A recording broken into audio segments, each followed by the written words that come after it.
এজন্য বিশ্বনবী বলতেন আসাদুহুম ফি আমরিল্লাহি ওমর, আমার দ্বীনের ব্যাপারে সবচেয়ে কঠোর ওমর। বিশ্বনবী বলতেন আমার পরে কোনো নবী নাই, কোনো রাসূল নাই, তবে আমার পরে যদি কেউ নবী হতো আমার ওমর নবী হয়ে যেত। লা নবিয়্যা বা'দি ওয়ালা রাসূল, আমার পরে রাসূল নাই, কোনো নবী নাই, তবে লাউ কানা বা'দি নবিয়্যুন লাকানা ওমর।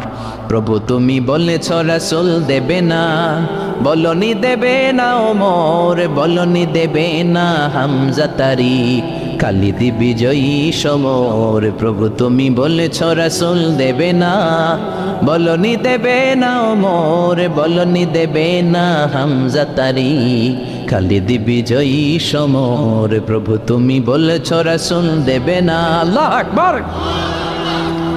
মদিনায় যত মুনাফিক ছিল জমের মতো ভয় পাইতো সাইয়েদনা ওমরকে। শয়তানদের লিডার ইবলিসও ভয় পেত ওমরকে। বিশ্বনবী বলেন ওয়াল্লাযী নাফসি বিয়াদিহি, ওমর ওই সত্তার কসম যেই সত্তার হাতে আমার আত্মা, মা লাকিয়াকা শাইতানু সালিকান ফাজ্জান ইল্লা সালাকা ফাজ্জান গায়রা ফাজ্জিক। ওরে ওমর, শয়তান যদি তোমারে কোনো রাস্তায় দেখে, ইবলিস যদি তোমারে কোনো রাস্তা দিয়ে হাঁটতে দেখে, ইবলিস ওই রাস্তা রেখে দিয়ে অন্য রাস্তা দিয়ে হাঁটে। ইবলিসও সাইয়েদনা ওমর ফারুককে দেখলে, এই রাস্তা দিয়ে দেখলে ওর বাপের কি জীবনে এই রাস্তা দিয়ে হাঁটবেন, এই রাস্তা থুইয়া ওই আরেক রাস্তা ধরবে, চিল্লায় পড়েন আল্লাহু আকবার। কাফেররা ভয় পেত, মুনাফিকরা ভয় পেত, শয়তান ভয় পেত, এমনকি বিশ্বনবীর বিবিরাও ভয় পেত। সুবহানাল্লাহ পড়েন। বিশ্বনবীর বিবিরা বিশ্বনবীরে ধরলেন আমার এইটা কিনা দেন, ওইটা দেন। বিশ্বনবীর কয় টাকা নাই, ক্ষমতা নাই, সামর্থ্য নাই, বেশি কথা কইলে তালাক নিয়ে যাও, তোমাদের চেয়েও সুন্দরী অনেক সতী সাধবী নারী আল্লাহ ব্যবস্থা করে দিবে। বিবিরা মাঝে মাঝে খুনসুটি করতো, নবীরে ধরতো, এটা নাই ওইটা নেই, এটা দেন। একবার সব বিবিরা টাইট করে ধরছে, ও নবী আয়েশার ঘরে যেদিন থাকেন সাহাবারা বেশি হাদিয়া পাঠায় কেন, আমাদের ঘরে যেদিন থাকেন পাঠায় না কেন? কালকে জুমার নামাজের পরে ঘোষণা দিবেন সবার ঘরে সমান সমান হাদিয়া। নবী কয় আমি হাইতাম না। ও মিয়া, কে হাদিয়া দিবে, কটুক দিবে, এটা কি ইমাম সাহেবের কাজ? ইমাম সাহেবের বাসায় কে কোন দিন কি খাওয়াবে, কি গিফট দিবে, এটা তো কে যে গিফট দিবে তার ব্যাপার। বিশ্বনবী বললেন আবু বকরকে সবাই ভালোবাসে, তাই আবু বকরের মেয়ের ঘরে যেদিন আমার ডেট পরে থাকার সময় ওই দিন হয়তো বেশি হাদিয়া পাঠায়, তোমাদের ঘরে পাঠায় না, আমার বলার কোনো সুযোগ? বিবিরা কয় না আপনারে বলতেই হবে। নবী কয় আমি পারবো না। বিবিরা কয় পারবেন। ইন দ্য মিন টাইম দরজার পার থেকে কে যেন সালাম দিল, আসসালামু আলাইকুম ওয়া রাহমাতুল্লাহ। বিশ্বনবী বললেন ওয়া আলাইকুম আসসালাম। বিশ্বনবী বুঝতে পারলেন সালামটা আমার ওমরের সালাম। বিশ্বনবী সালামের উত্তর দিয়ে বিবিদের দিকে তাকায় দেখে একটা বিবি ওর সামনে নাই, সব উদাও, ভ্যানিশ হয়ে গেছে। ওমর সুবহানাল্লাহ পড়বেন না? এই জন্য ওমরকে শয়তানও ভয় পেত। আমাদের বাচ্চাদেরকে, আমার মেয়ে একটা মাত্র মেয়ে, খাইতে চায় না, শুধু আমার মেয়ে না, অধিকাংশ বাচ্চাদের এই অবস্থা। ওর আম্মু এদিক দিয়ে খাওয়ায়, আবার দৌড় দেয়, আবার আমি খাওয়াই, আবার কান্নাকাটি করে, বলে গল্প শোনাও, তাইলে খাবো। এখন গল্প শোনাইলেও খায় না। বর্তমান সময়ের ছেলে মেয়েগুলো এরকম, এত জ্বালাতন করে, খেতে চায় না তো বলতে হয় বাঘ আসবে, বাঘ, সিংহ আসবে, সিংহ মামা আসবে, ঘুমাও, এগুলো আমরা বলি না? বড় দোষী তো তার কি বলেন, বাচ্চা যদি না ঘুমায়, না খাইতে চায়, এগুলোই তো বলে। বাঘ আসবে, বিড়াল আসবে। মদিনাতে ওমরে ফারুক যখন খলিফা, মদিনার কোনো বাচ্চারা যদি না খেতে চাইতো, না ঘুমাইতে চাইতো, মদিনার মায়েরা বলতো তাড়াতাড়ি ঘুমাও, ওই যে ওমর আসতেছে, ওমর। আল্লাহু আকবার। কি শাসক ছিলেন সাইয়েদনা ওমর। সবাই সমান, ওনার বিধান, ওনার রীতি সবার জন্য সমান। মদ খাওয়ার অপরাধে নিজের কলিজার টুকরা ছেলে আবু শাহমাকে 80টা বেত মেরেছে। হাদিসটা দাঈফ, তবে শিক্ষা আছে আমাদের জন্য। 80টা বেত মেরেছে।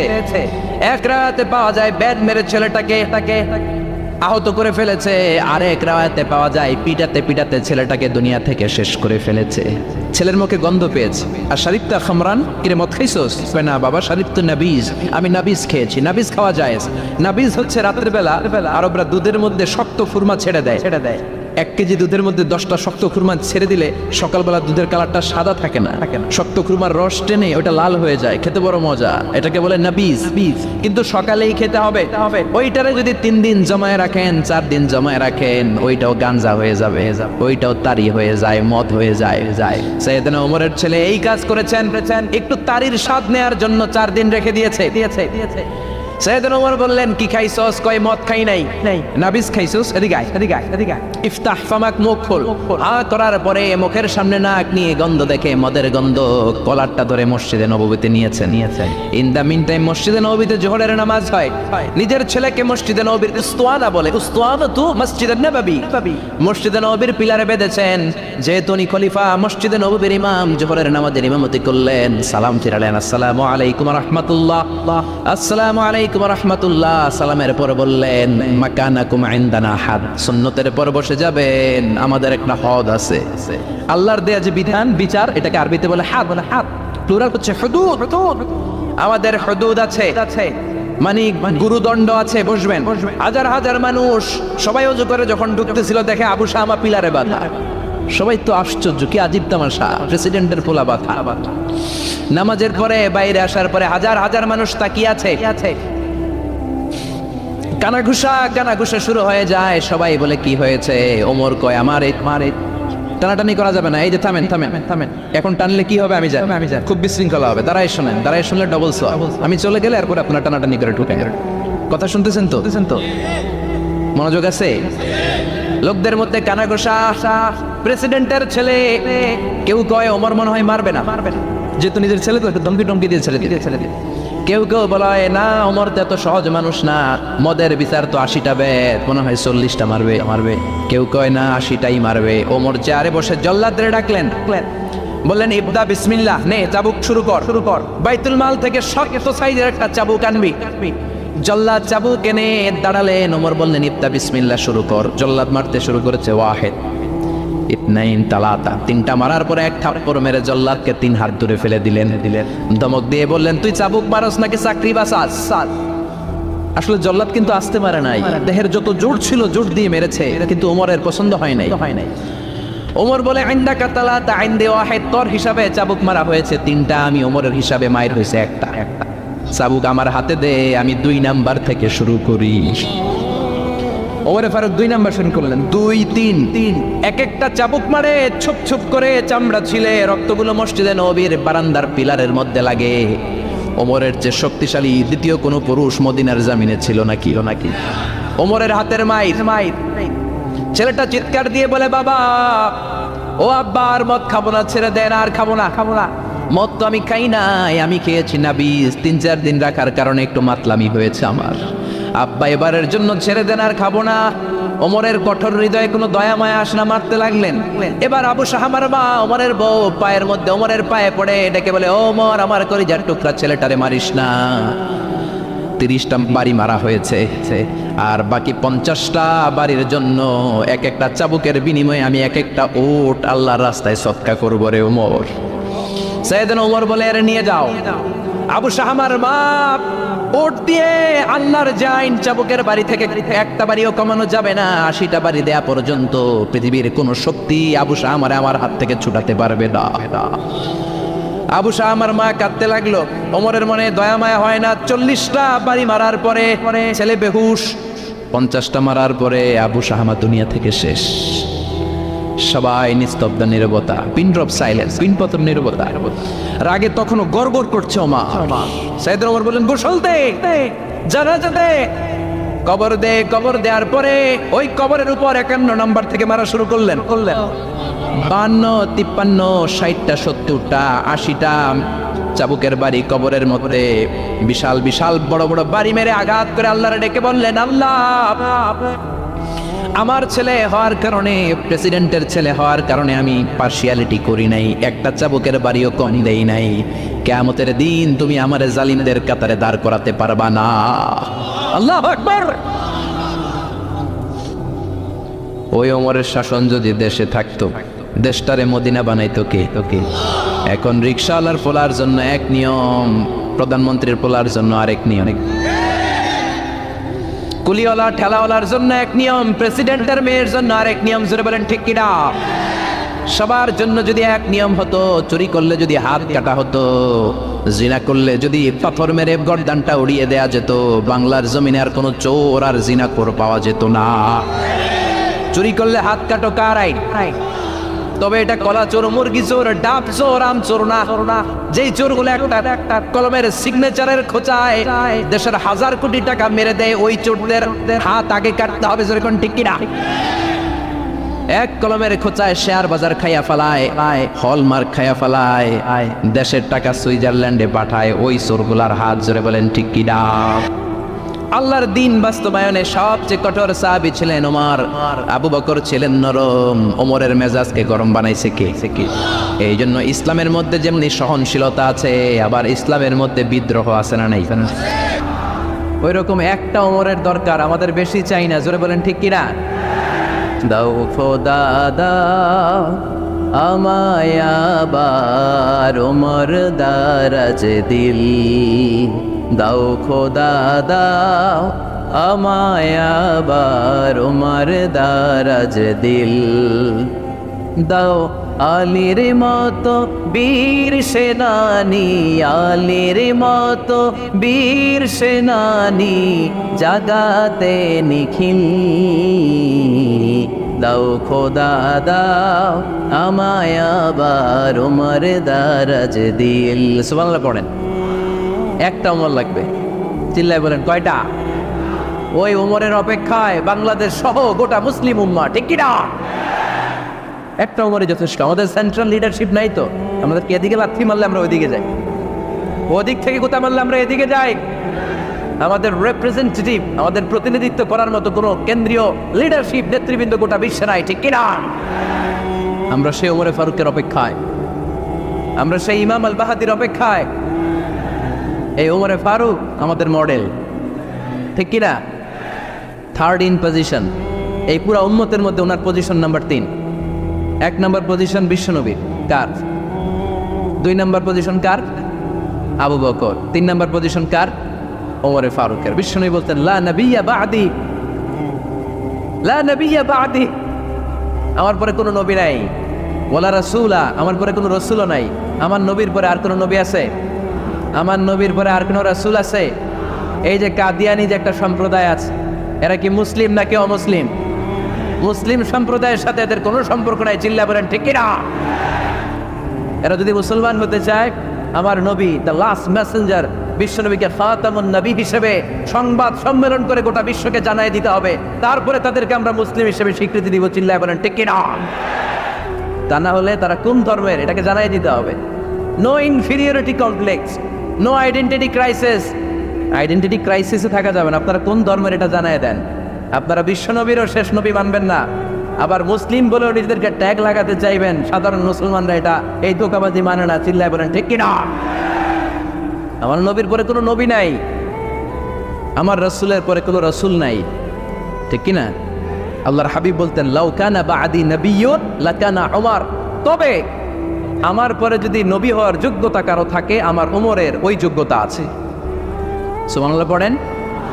প্রভু তুমি বলেছ রাসূল দেবে না, বলনি দেবে না ওমর, বলনি দেবে না হামজা তারি, খালিদ বিজয় সমর। প্রভু তুমি বলেছ রাসূল দেবে না, বলনি দেবে না ওমর, বলনি দেবে না হামজা তারি, খালিদ বিজয় সমর। প্রভু তুমি বলেছ রাসূল দেবে না। সুবহানাল্লাহ পড়েন। এজন্য আমরা একটা ওমর চাই। কয়টা? বেশি লাগবে? নেতার মতো নেতা কয়টা লাগে? জোরে বলেন কয়টা? Enough, that's enough. ওমরে ফারুক আওয়ার সুপার হিরো। ওনার সাথে বিশ্বনবী সাল্লাল্লাহু আলাইহি ওয়াসাল্লামের মুসাহারার সম্পর্ক ছিল। ওমরে ফারুক যে বিশ্বনবীর শ্বশুর, এটা অনেকে জানেই না। ওমরে ফারুক রাদিয়াল্লাহু তাআলা আনহু বিশ্বনবীর শ্বশুর ছিলেন। এটা আজকে নতুন শুনছেন। কে কে হাত তোলেন? দেখছেন হুজুর? সঠিক বলছি না আমি? অনেকে আমরা জানি না। মাশাআল্লাহ, জানতে লজ্জা নাই, শিখতে লজ্জা নাই। লজ্জা হচ্ছে অজ্ঞতায় আর মূর্খতায়, ঠিক কিনা? আমরা শিখতে রাজি আছি, যে কথা বলে আমরা তার ছাত্র। আমার আগে হুজুর কথা বলতেছিলেন, আমরা ছিলাম ছাত্র, এখন আমি কথা বলতেছি, এখন আমরা সবাই হয়ে গেছি ছাত্র, ঠিক কিনা? যিনি বলেন তিনি শিক্ষক, বাকিরা আমরা ছাত্র, ঠিক কিনা? 4 খলিফার 2 খলিফা, ইসলামের 4 খলিফার 2 খলিফা বিশ্বনবীর মেয়ের জামাই, আর বাকি 2 খলিফা বিশ্বনবীর শ্বশুর। সুবহানাল্লাহ পড়েন। সাইয়েদনা আলী রাদিয়াল্লাহু তাআলা আনহু, সাইয়েদনা উসমান যুন নূরাইন বিশ্বনবীর মেয়ের জামাই। উসমান রাদিয়াল্লাহু তাআলা আনহুর কাছে বিশ্বনবী 2 মেয়েকে বিয়ে দিয়েছিলেন, একজন মারা যাওয়ার পরে আরেকজন। বিশ্বনবী বলেছেন এরপরে আরেকটা থাকলে ওইটারও বিয়ে দিতা। সুবহানাল্লাহ পড়বেন না? 2 জন ছিল মেয়ের জামাই আর 2 জন ছিল শ্বশুর। সাইয়েদনা আবু বকর শ্বশুর, বিশ্বনবীর স্ত্রী আম্মা জান আয়েশা রাদিয়াল্লাহু তাআলা আনহার বাবা। বিশ্বনবীর স্ত্রী আম্মা জান হাফসা রাদিয়াল্লাহু তাআলা আনহার বাবা ছিল সাইয়েদনা ওমর ফারুক। চিল্লায় পড়ে আল্লাহু আকবার। জানো তো না পজিশন না, সাইয়্যিদু কুহুলিল জান্নাহ। জান্নাতে যত নারীরা যাবে, নারীদের সর্দারিনী হবে সাইয়্যিদাতুনা ফাতেমা রাদিয়াল্লাহু তাআলা আনহা। এই ফরিদপুরের যত ইয়াং স্টাররা, তোমরা যারা জান্নাতে যাবে, তোমাদের লিডার হবে সাইয়েদনা হাসান আর হুসাইন রাদিয়াল্লাহু তাআলা আনহুমা।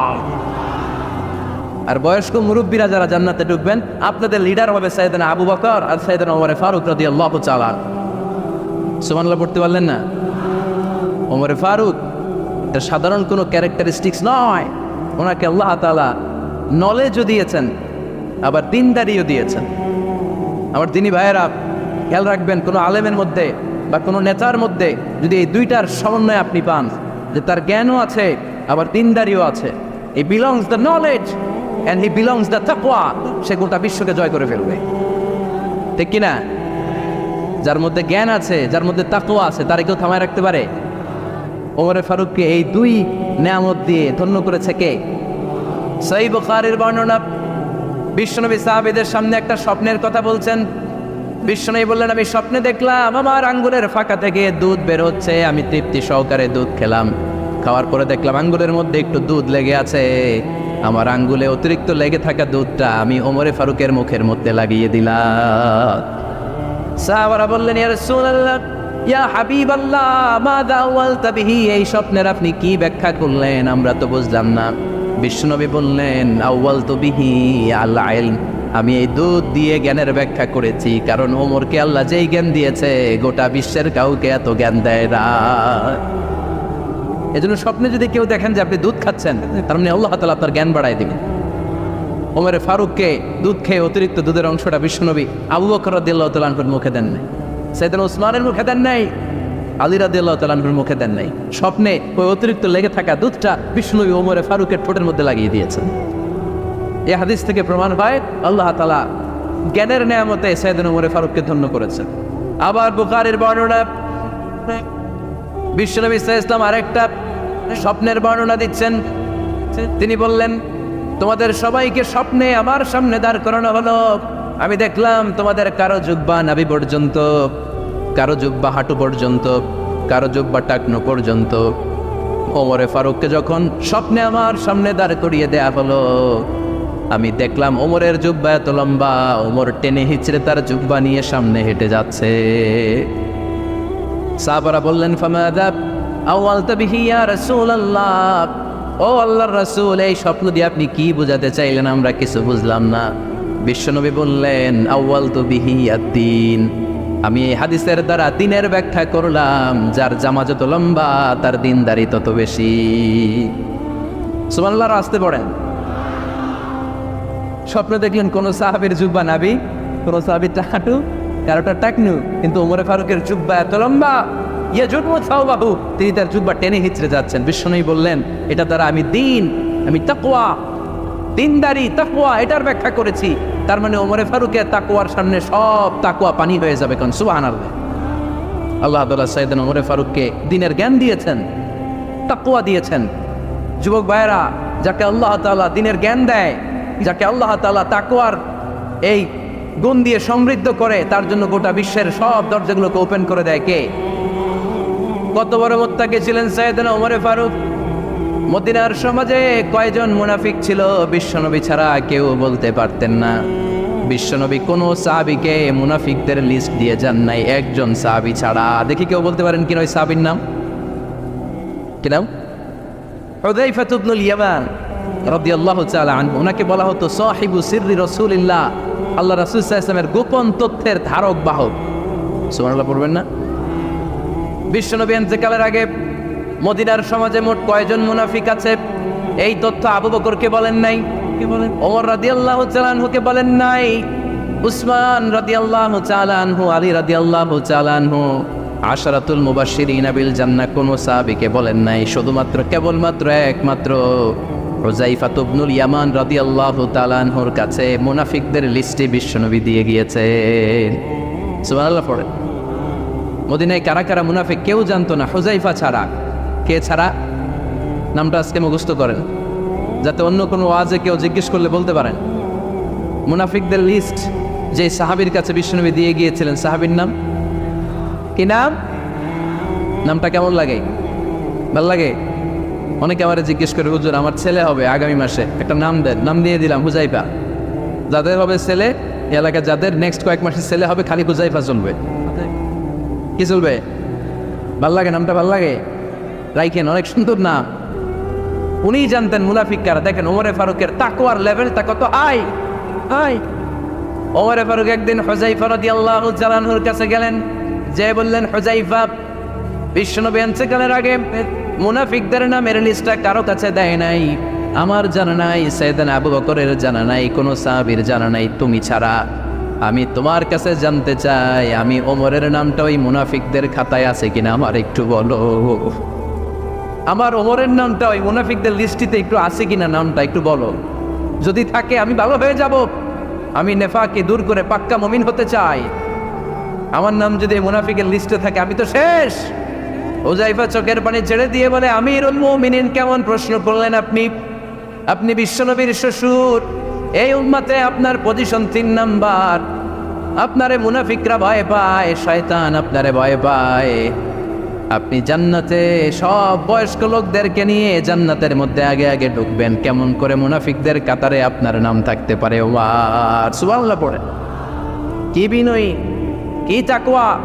হুযায়ফাকে যে ধরতেন, হুযায়ফা একটু বলো না আমার নামটা মুনাফিকদের লিস্টিতে আছে কিনা। ওমরে ফারুকের যদি এই টেনশন থাকে যে আমি মুনাফিক হয়ে গেলাম কিনা, আমাদের এই টেনশন থাকার দরকার আছে না নাই? হ্যাঁ, যেন সব সময় আল্লাহর কাছে দোয়া করতে হবে, আল্লাহ তুমি নেফাকি থেকে আমাদেরকে বাঁচাও। আরো জোরে পড়েন আমিন। ওমরে ফারুক রাদিয়াল্লাহু তাআলা আনহু আমাদের সুপার হিরো, আমাদের সবাই বলেন আমাদের। উনি কত বড় সুপার হিরো শুনেন। উনি জুমার খুতবা দিচ্ছেন। কি দিচ্ছেন? মসজিদে নববীতে খুতবার মাঝখানে হঠাৎ বললেন, ইয়া সারিয়াতুল জাবাল, ইয়া সারিয়াত ইবনে জানিমিল জাবাল। এই কথা বলেই আবার খুতবা দিতে শুরু করলেন। ওনার এই ইয়া সারিয়াত ইবনে জানিমিল জাবালের সাথে আগের কথারও কোনো মিল নাই, পরের কথারও কোনো মিল নাই। জুমার নামাজের পর মুসল্লি সাহাবারা ধরলেন, বললেন, ইয়া আমিরাল মুমিনিন।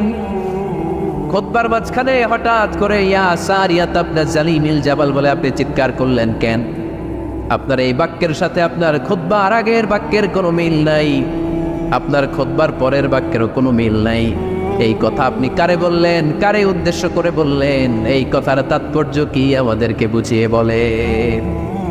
ওমরে ফারুক বললেন, আমি যখন খুতবা দিচ্ছি আমি দেখতে পেলাম ওই যে কয়েক মাস আগে আমি আমার মুসলিম সেনাবাহিনী পারস্যে আক্রমণের জন্য পাঠিয়েছি, বর্তমান ইরানের ওই বিশাল এলাকাতে পারস্যে আমি আমার ব্যাটালিয়ন পাঠিয়েছি। আমি হঠাৎ করে দেখতে পেলাম আমার মুসলিম বাহিনীর সেনাপতি যুদ্ধের এক পর্যায়ে তার ডানে আছে উপত্যকা, বায়ে আছে পাহাড়, সে পাহাড়ি রাস্তা ছেড়ে দিয়ে উপত্যকার দিকে যেতে শুরু করেছে। আমি দেখতে পেলাম আমার মুসলিম বাহিনী যদি উপত্যকার দিকে ছুটে বেড়ায়, কাফির মুশরিকরা আমার মুসলিম বাহিনীকে কচুকাটা করে ফেলবে। তাই আমি এখান থেকে তাদেরকে কমান্ড দিয়ে বলেছি, ইয়া সারিয়াতাল জাবাল, উপত্যকার দিকে নয় পাহাড়ের দিকে যাও, তাহলেই তোমাদের বিজয় নিশ্চিত হয়ে যাবে। উপত্যকার দিকে যেও না, ইলাল জাবাল, ইলা সারিয়াতিল জাবাল, পাহাড়ের দিকে ছোট।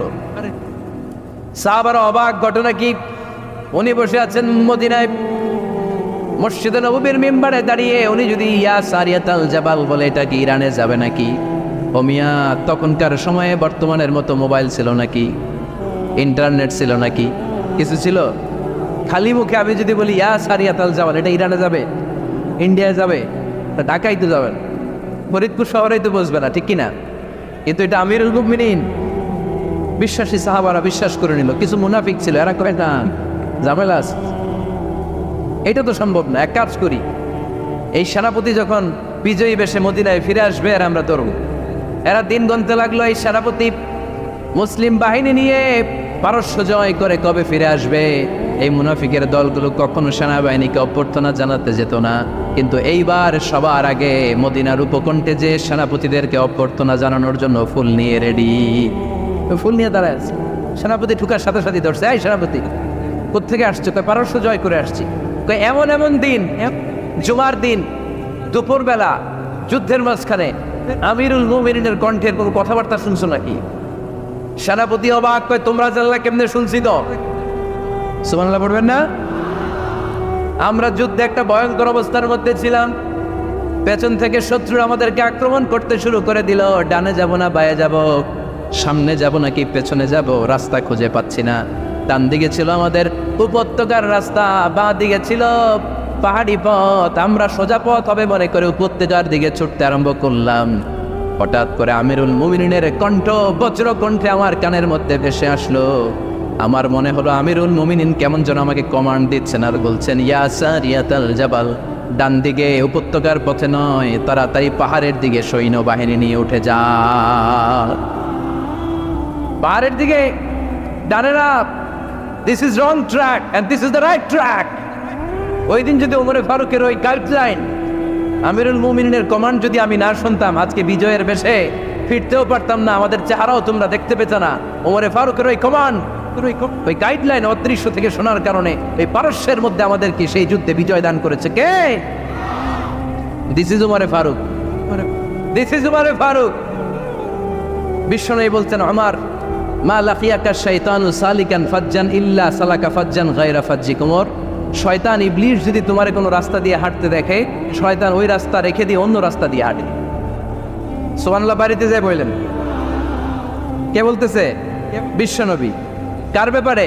কার ব্যাপারে? ওমরে ফারুকের ব্যাপারে। শয়তান যদি দেখে যে ওমরে ফারুক এই রাস্তা দিয়ে হাঁটতেছে, শয়তান ওই রাস্তা রেখে দিয়ে অন্য রাস্তা দিয়ে হাঁটে।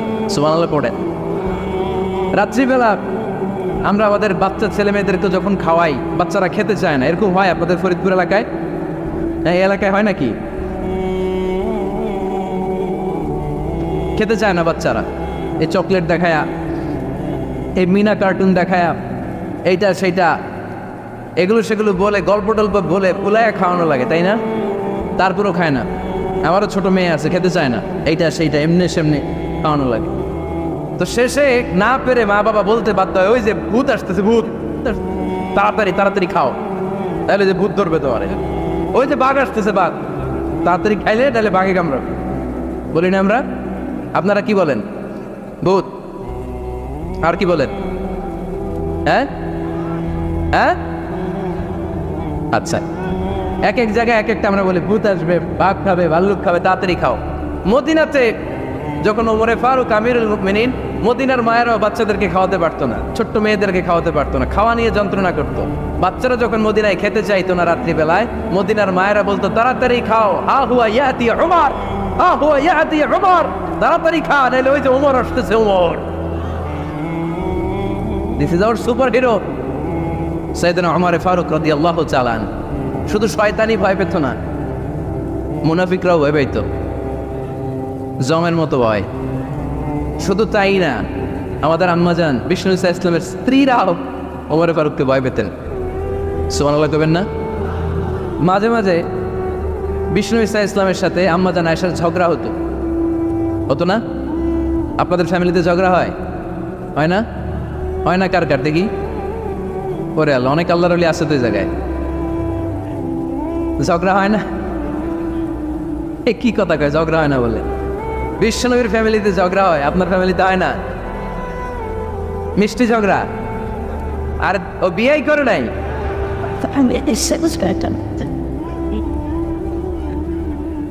ঝগড়া তো হবেই, দাম্পত্য জীবনের মজাটাই তো এখানে। কখনো ঝগড়া, কখনো আনন্দ, একটু বৃষ্টি, একটু রোদ, একটু হাসি, একটু কান্না, ভালো লাগা ভালোবাসা শেয়ার করে নেয়া, মিলেমিশে একাকার হয়ে যাও, ঠিক কিনা? তো আল্লাহর হাবিব সাল্লাল্লাহু আলাইহি ওয়াসাল্লামের সাথে আম্মাজান আয়েশার ঝগড়া হতো। তো একদিন ঝগড়া হয়ে দুইজন রেগে আসে। খবরদার দুইজন রেগে থাকবেন না, আবার একজন রাখলে আরেকজন থেমে যাবেন, কারণ এই ছোট্ট ঝগড়া থেকে এটা অনেক সময় বিচ্ছেদের দিকে গড়ায়। আমার প্রিয় ফরিদপুরবাসী, ভাবি রেগে গেলে আপনি রাইগেন না, ওই দিন আপনি একটু ঠান্ডা থাকেন। আবার আপনি রেগে গেলে আমার মাইকের আওয়াজ যদি ভাবিরা শুনেন, আপনারা রেগে যায় না, একটু ঠান্ডা থাকবে। দুইজনে রেগে গেলে তো তৃতীয় বিশ্বযুদ্ধ শুরু হবে, তাই না? একজন রেগে গেলে আরেকজন ঠান্ডা, কারণ এই সামান্য ঝগড়া থেকে ইগোর কারণে এটা বিচ্ছেদ আর ডিভোর্স পর্যন্ত গড়ায়।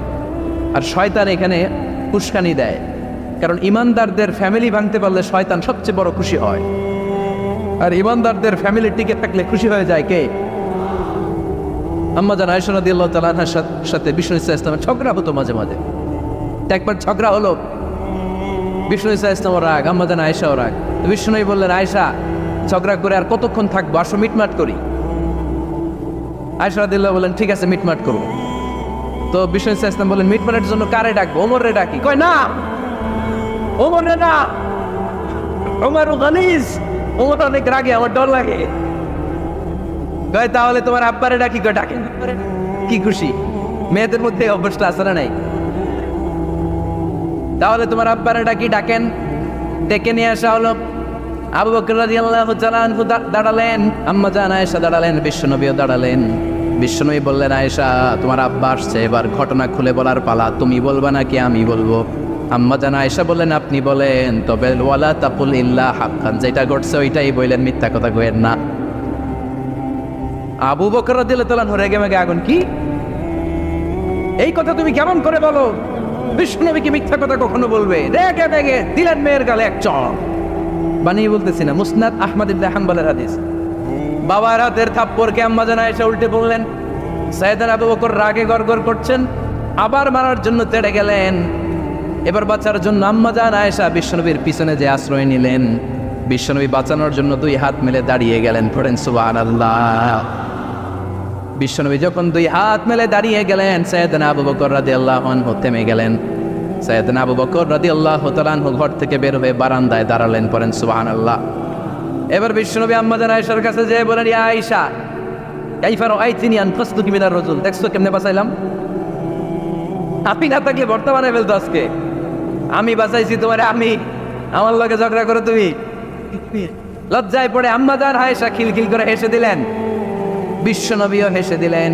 দুইজনের হাসির মধুর আওয়াজ শুনে সাইয়েদনা আবু বকর বাইরে থেকে অবাক, কিরে এতক্ষণ না ঝড় তুফান, এখন দেখি হাসি। সালাম দিয়ে অনুমতি নিয়ে ভিতরে ঢুকলেন। ঢুকে দেখেন আম্মাজান আয়েশাও হাসে, বিশ্বনবীও হাসে। এ হাসি দেখে আবু বকর রাদিয়াল্লাহু আনহু হেসে দিলেন। আরশের উপর থেকে খুশি হয়ে গেলেন কে? এবার সাইয়েদনা আবু বকর রাদিয়াল্লাহু তাআলা আনহু বললেন, ইয়া রাসূলুল্লাহ আশরিকানি ফি সিলমিকুমা কামা আশরাকতুমানি ফি হারবিকুমা। ও নবী, যুদ্ধ লাগলে, দুইজন যুদ্ধ লাগলে মীমাংসার জন্য যেমনি আমারে ডাকেন, এরকম হাসি আর আনন্দের মুহূর্তেও আমারে একটু ডাইকেন। আশরিকানি ফি সিলমিকুমা কামা আশরাকতুমানি ফি হারবিকুমা। তবে আপনাদের মধ্যে ঝগড়া লাগলে সন্ধি করার জন্য আমারে যেমনি ডাকেন, আপনাদের হাসি খুশি আনন্দ খুনসুটি এই মজাদার মুহূর্তগুলোতে আমারে বঞ্চিত রাখেন না, আমার একটু ডাইকেন। সুবহানাল্লাহ পড়েন। এই মুসনাদ আহমদ ইবনে হাম্বলের হাদিস শোনার উদ্দেশ্য হচ্ছে, বিশ্বনবী প্রথমে ওমর ফারুকের নাম বলেছিলেন। সাইয়েদনা আয়েশা বলে, না আমি ডরাই। আইবাত, দিস ইজ কল্ড আইবাত ওমর।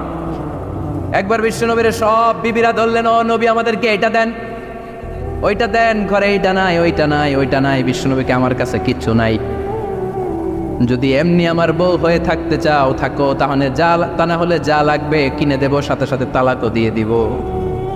কিছু দিতে পারবো না, আমার নাই তো, সামর্থ্য নাই। কিন্তু বিবিরাও ছাড়ে না, এটা দেন, ওইটা দেন, না এটা দেন। বিশ্বনবী রহমতের নবী, বিবিদেরকে বুঝাতেও পারেন না। বিবিরা আবদার করতেছে, নবী এটা লাগবে, ওইটা লাগবে। ইন দ্য মিন টাইম বিশ্বনবী একজনের সালাম শুনতে পেলেন। কে যেন দরজায় দাঁড়িয়ে বলতেছে, আসসালামু আলাইকুম। বিশ্বনবী দরজার দিকে তাকালেন, তাকিয়ে বললেন, ওয়া আলাইকুম আসসালাম। আর বুঝতে পারলেন এটা আমার ওমরের সালাম। সালাম দেওয়ার পরে বিবিদের দিকে তাকায় দেখে একজন বিবিও নাই, সব অন্দর মহলের ভিতরে দৌড়। সুবহানাল্লাহ পড়তে পারলেন না? This is our super hero Omar. এরকম ওমর একটা লাগবে, চিল্লায় বলেন কয়টা? একটা ওমর গোটা বিশ্বকে সোজা করে দিবে। একটা ওমর সবল আর দুর্বলের সব পার্থক্য দূর করে দিবে। মাজলুমের উপর জালিমের অত্যাচারের অবসান ঘটায় দিবে। গোটা বিশ্বটাকে সাম্য, মৈত্রী, ভালোবাসার ইনসাফ দিয়ে পরিপূর্ণ করে দিবে। সেই ওমরের অপেক্ষায় আমরা। নিজের ছেলেকে 80টা বেত মেরেছেন। কয়টা? 80টা বেত মেরেছে। এই ব্যাপারে অনেকগুলো বর্ণনা পাওয়া যায়। সবচেয়ে সহি বর্ণনা হচ্ছে মুয়াত্তা ইমাম মালিকের বর্ণনা। ওমরে ফারুক রাদিয়াল্লাহু তাআলা আনহুর ছেলে আব্দুর রহমান মারুফুন বিআবি শাহমা ছিলেন মিশরে। ওখানে নাবিজ খেয়েছিলেন। নাবিজ হচ্ছে আরব দেশের লোকেরা দুধের মধ্যে শক্ত খুরমা রাত্রেবেলা ঢেলে দিত। ঢেলে দিলে সারা রাত ওই খুরমার রসটা দুধের সাথে মিশে দুধটা লাল হয়ে যেত। এটারে সকালবেলা খেত, খুব সুস্বাদু। এটাকে বলে নাবিজ। কিন্তু এটা রাতে ভিজাইলে সকালেই খাইতে হয়, রেখে দিলে আবার একটু সমস্যা হয়। এটা অনেকটা তারির মতো হয়ে যায়, মাতলামি চলে আসে। তো ওমরে ফারুকের ছেলে নাবিজ খেয়েছেন, মদ খাননি, নাবিজ। কিন্তু নাবিজ খাওয়াতে সাকরান চলে এসেছে। সাকরান চলে আসাতে এটা যখন প্রমাণিত হয়েছে, আমর ইবনুল আস রাদিয়াল্লাহু তাআলা আনহু ওনাকে 80 বেত মেরেছেন মিশরে। কয় বেত? নিয়ম হচ্ছে সবার সামনে, কিন্তু সবার সামনে না মেরে একটু গোপনে মেরেছে। এই তথ্য যখন ওমরে ফারুকের কাছে এসেছে, উনি বললেন না, মারতে হবে সবার সামনে, আলাদা মারলা কেন? ও মদিনায় ফিরে আসলে আমি আবার 80টা মারব। মদিনায় ফিরে আসার পরে সাইয়েদনা ওমরে ফারুক ওই আগের 80টারে আর ধরেন নাই, নিজ হাতে আবার 80টা বেত মেরেছেন। এই বেত মারার 1 মাস পরে এই আবু শামা ইন্তেকাল করেছে। অনেক ঐতিহাসিক বলে এই বেতের আঘাতে মরেছে, কেউ কেউ বলেছে নিজের রোগের কারণে মরেছে। কিন্তু দিস ইজ দ্য ইনসাফ সিস্টেম অফ ওমর। নিজের ছেলে বলে ছেড়ে দেয় নাই। এখন নিজের ছেলে হইলে 7 খুন মাফ, নেতার ছেলে হইলে 10 খুন মাফ, এলাকার মরণের ছেলে হইলে 10 খুন মাফ। নো পার্সিয়ালিটি ইন ইসলাম। ইসলামে পার্সিয়ালিটি নাই। আপনি নেতার ছেলে হন, আপনি বিজনেস ম্যাগনেটের ছেলে হন, আপনি যেই হন না কেন, ইসলামের দৃষ্টিতে সবাই সমান। চিল্লায় বলেন ঠিক কিনা? বানু মখজুমিয়া গোত্রের এক নারী চুরিতে ধরা পড়ল। সাহাবারা বললেন, নবী, মদিনার সবচেয়ে ভ্যারি প্রেস্টিজিয়াস এন্ড ডিগনিফাইড ফ্যামিলির মেয়ে, আপনি হাত কাটেন না, কারণ ইসলামের নিয়ম চুরি করলে কি কেটে দাও? বিষ্ণু বললেন, বলো কি? হাত না কাটার জন্য তোমরা আমাকে রেকমেন্ড করছো? এটা আল্লাহর আইন। পৃথিবীর কেউ রেকমেন্ড করলো শোনার ক্ষমতা আমার নাই, কারণ আইনটা দিয়েছে কে? লাউ কানাত ফাতিমাতু বিনতি মুহাম্মাদিন সারাকাত লাকাতা মুহাম্মাদুন ইয়াদাহা। আরে বনু মাকসুমিয়া মেয়ে তো দূরের কথা, আমার কলিজার টুকরা ফাতেমাও যদি আজ চুরিতে ধরা পড়তো, তার হাত কেটে দিতে আমি 1 মিনিটও দেরি করতাম না। দিস ইজ ইসলাম। এই হচ্ছে ওমরে ফারুকের মানাকিব। এরকম ওমরে ফারুক কয়টা লাগবে? আওয়াজ করে বলতে হবে, কয়টা লাগবে? একটা লাগবে। এই সাইয়েদনা ওমরে ফারুক মদিনার প্রথম চিফ জাস্টিস ছিলেন। সর্বপ্রথম ওনার পরামর্শে সাইয়েদনা আবু বকর রাদিয়াল্লাহু তাআলা আনহু কোরআনকে সংকলন করেছেন। আমরা এই যে কোরআন পড়ি 30 পারা, এমদাদিয়া লাইব্রেরির 114টা সূরা, কত সুন্দর সন্নিবেশ করা হয়েছে, এখানে সাজানো হয়েছে। আল্লাহর হাবিব সাল্লাল্লাহু আলাইহি ওয়াসাল্লামের সময় কি এরকম কোরআন ছিল নাকি? ছিল? ছিল। খেজুর পাতার মধ্যে, গাছের বাকলের মধ্যে, ওটের বড় হাড্ডির মধ্যে আর পাথরের মধ্যে খোদাই করা কোরআন ছিল। সাইয়েদনা আবু বকরের সময় রাদিয়াল্লাহু তাআলা আনহুর সময় যুদ্ধ হলো, 70 জন হাফেজ সাহাবী ইন্তেকাল করলেন। সাইয়েদনা আবু বকর রাদিয়াল্লাহু তাআলা আনহুকে ডেকে ওমরে ফারুক বললেন, ও আবু বকর, এইভাবে হাফেজে কোরআন সাহাবীরা যদি দুনিয়া থেকে বিদায় হয়ে যায়, আল্লাহর কোরআনও তো বিদায় হয়ে যাবে। আমার পরামর্শ হলো আপনি সব বয়োজ্যেষ্ঠ সাহাবীদেরকে একসাথে করে কোরআনের সব কাগজগুলোকে একসাথে করে একটা নির্ধারিত কপির মধ্যে কোরআনকে সংকলন করে ফেলেন। সাইয়েদনা আবু বকর বললেন, যেটা আমার নবী করে না, এটা আমি কেমনে করি? কিন্তু ওমরে ফারুক নাচরবান্দা বলে না, এটা করলে কোনো খারাপ হবে না, ভালোই হবে। মুসলিম উম্মার জন্য এক জায়গায় কোরআন সন্নিবেশিত থাকবে, আপনি করেন।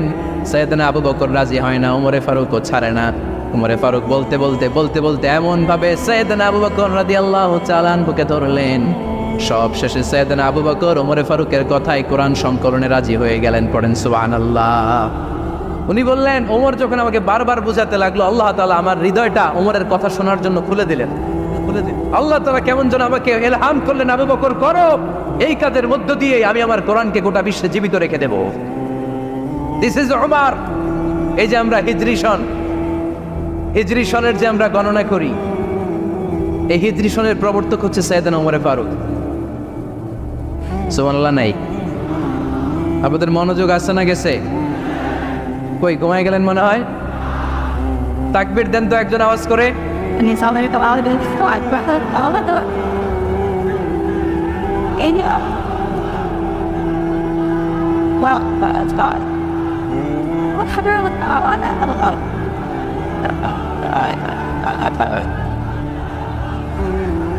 মাশাআল্লাহ মাশাআল্লাহ। বসেন বসেন, এখনই শেষ করে দেব কিছু সময়ের মধ্যে। আমরা একসাথে বিদায় নেব ইনশাআল্লাহ। ওঠা বসা করবেন না, ওঠা বসা করবেন না, বসেন। সাইয়েদনা ওমর ফারুক এই হিজরি সনের গণনা শুরু করেছে। সাহাবারা বলল, আমিরুল মুমিনিন, খ্রিস্টানদের ঈসাই সন আছে, আমাদের মুসলমানদের কোনো সন নাই। আমাদের একটা সন থাকলে আমাদের জিজিয়া নিতে, আমাদের জাকাতের টাকা উত্তোলন করতে অনেক সুবিধা হবে।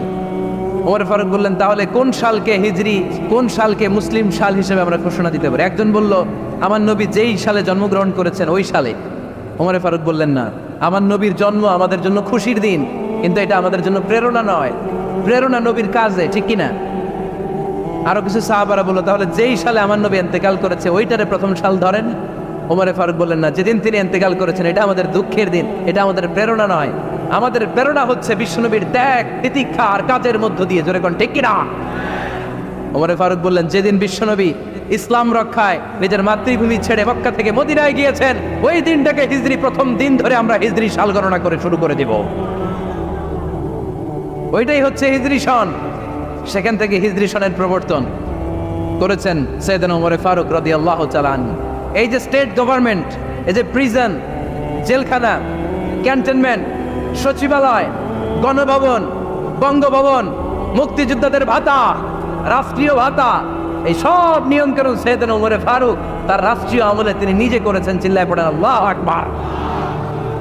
আল্লাহ বললেন, ও ফেরেশতা কুল সবাই আমার আদেশ মোতাবেক আদমকে সেজদা করো। সবাই সেজদা করলো, একজন ছাড়া, সে কে?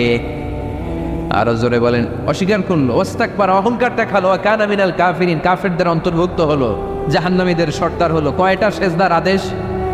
আওয়াজ করে বলেন, কয়টা সেজদার আদেশ অমান্য করছে? সেজদা কয়টা দেয় নাই? আপনি দেন নাই কয়টা? হ্যাঁ, আমরা দেই নাই কয়টা? এক সেজদা না দিয়া জাহান্নামীদের লিডার। আমরা সেজদা মিস করছি কয়টা?